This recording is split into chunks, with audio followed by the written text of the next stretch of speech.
A Europa atravessa um momento difícil e Portugal enfrenta hoje uma das maiores dificuldades da sua história. Dificuldades que colocaram em risco o país e que têm afetado a vida de todos os portugueses. Neste cenário, o PSD formou um governo de coligação com maioria absoluta e nomeou uma equipa técnica com pessoas comprometidas com o trabalho, com a ética e com o país. Este governo teve a coragem de enfrentar a crise de frente ao lado dos portugueses, com determinação para tomar medidas difíceis, mas que são necessárias para que Portugal possa sair da crise mais forte. O primeiro-ministro Pedro Passos Coelho revelou publicamente a gravidade da crise e explicou as decisões tomadas pelo governo e os seus reflexos na sociedade. No entanto, sabemos que ainda existem dúvidas em relação às medidas adotadas. O PSD ouviu os portugueses sobre as suas principais dúvidas e preocupações. Eu gostava de saber o que é que o governo está a fazer para cortar as gorduras do Estado. O governo tem vindo a fazer a sua parte e reduziu a estrutura do Estado.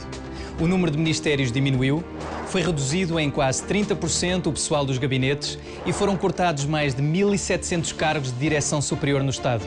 Foram extintos ou fundidos perto de 170 organismos públicos. Extinguiu os governos civis. Saiba mais. Para dar o exemplo na diminuição da despesa do Estado, o governo reduziu os ordenados mais altos da função pública. O corte dos subsídios de férias e de Natal abrangeu também todos os cargos políticos, incluindo os ministros, secretários de Estado, deputados e presidentes de Câmara. Proibiu o uso de carros oficiais quando não estão ao serviço do Estado e reduziu o número de motoristas. Adotou um maior controle dos gastos com deslocações e alojamento dos dirigentes. Os sacrifícios são apenas para os pequenos ou os grandes também pagam a crise? O governo tem trabalhado para que os sacrifícios sejam proporcionais. Quem tem mais, paga mais. E quem tem menos, tem sido apoiado pelo governo. Os mais ricos passaram a pagar uma taxa de solidariedade e aos escalões de rendimentos mais altos foram reduzidas as deduções em sede de IRS. Também as empresas mais lucrativas têm que pagar uma sobretaxa de solidariedade. Saiba mais. Os impostos sobre os veículos de alta cilindrada, bem como barcos de recreio e aviões particulares, subiram mais 7,5%. As taxas especiais para mais-valias e outros valores mobiliários subiu para 25%. As transferências de capitais para offshores passam a ter a tributação agravada de 30%. E a pena por ocultação de rendimentos através de offshores passa para 8 anos de prisão.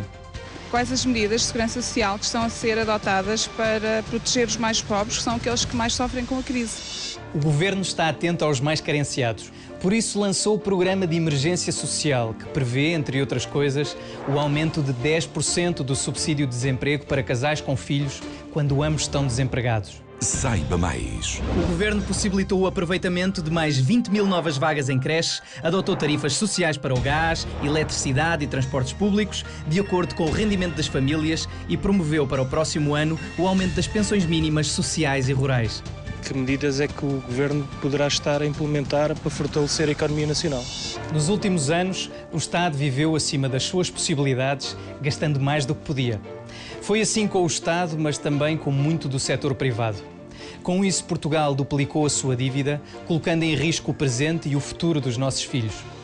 Apesar dos imensos recursos a que teve acesso, endividando-se, o país não cresceu. Para voltar a crescer e criar riqueza, Portugal precisa de se tornar mais competitivo. O governo está a empreender reformas profundas e corajosas para criar mais concorrência e permitir mais inovação com estímulo à criação de emprego. O Estado tem de se concentrar nas suas funções essenciais, livrando-se de gorduras inúteis e reduzindo os gastos. Um bom exemplo disto é a reestruturação das empresas públicas de transportes, que acumularam ao longo destes anos uma dívida 2 vezes superior ao que o Estado gasta em saúde, bem como a RTP, que custa aos contribuintes cerca de 1 milhão de euros por dia. O governo já anunciou a sua intenção de proceder em breve à alienação de um canal, que deverá passar para o setor privado. O programa de privatizações do governo tem o objetivo de reduzir os gastos do Estado e criar novas oportunidades de mercado. Saiba mais. O governo estendeu as linhas de crédito para as pequenas e microempresas. Está a trabalhar a segunda reprogramação do CREN.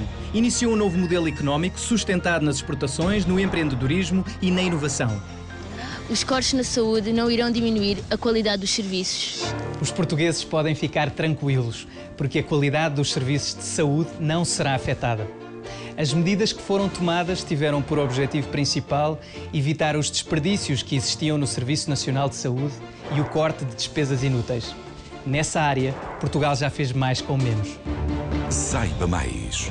O governo removeu barreiras à entrada dos genéricos e aumentou a cota desses medicamentos. Com isso, os portugueses passam a pagar menos pela sua saúde. E os valores pagos ao setor convencionado também foram reduzidos. E como ficará a educação com o corte no seu orçamento? Os portugueses podem estar certos de que a educação é encarada por este governo com muita responsabilidade. Em menos de 3 meses, o problema da avaliação dos professores foi resolvido, com um modelo sério e exigente, simples e ajustado aos ciclos de progressão nas suas carreiras. Saiba mais. O governo aumentou a carga horária das aulas de português e matemática e tem por objetivo aumentar o nível de exigência do ensino. Além destas medidas, o Governo está a concretizar uma reforma no setor da justiça, de forma a gerar mais confiança entre as partes. E está a agir no sentido de uma justiça mais expedita, que assegure que quem desrespeitou a lei terá menos hipóteses de usar subterfúgios legais para escapar às penas a que foi condenado. Fundos de pensões. Este é um assunto que nos últimos dias tem dominado a atenção dos portugueses. Apesar do esforço que obrigou o governo a lançar este ano uma taxa extraordinária sobre o subsídio de Natal, o facto é que o objetivo para o déficit em 2011 só pôde ser alcançado com a transferência do Fundo de Pensões da Banca. Foi o único meio de atingir essa meta para este ano. Um meio a que não poderemos voltar a recorrer no futuro. E só a credibilidade das nossas medidas iniciais permitiu que as autoridades externas o autorizassem. Que fique bem claro, portanto, não houve, nem há, qualquer folga orçamental. O montante do Fundo de Pensões será usado para, em primeiro lugar, salvaguardar as pensões dos bancários e, em segundo lugar, para pagar dívidas do Estado, incluindo as dívidas das administrações públicas aos seus fornecedores, dívidas incorridas este ano e dívidas incorridas ao longo de vários anos. Tudo isto é despesa do Estado que tem de ser paga. É importante que os portugueses entendam que tudo isto é realmente imprescindível para a retoma do nosso crescimento. E pode esclarecer todas as suas dúvidas através do site psd.pt. Aceda e coloque as suas perguntas. As dúvidas mais frequentes serão respondidas. Com as medidas tomadas pelo governo liderado pelo PSD, Portugal está a recuperar a credibilidade internacional e o respeito dos mercados internacionais, porque todos estão a ver a seriedade e a responsabilidade com que está a ser enfrentada a crise. Sem dúvida, estamos no caminho certo. Foi preciso muito trabalho e medidas duras para traçar um rumo novo para a economia em Portugal. Mas já demos os primeiros passos.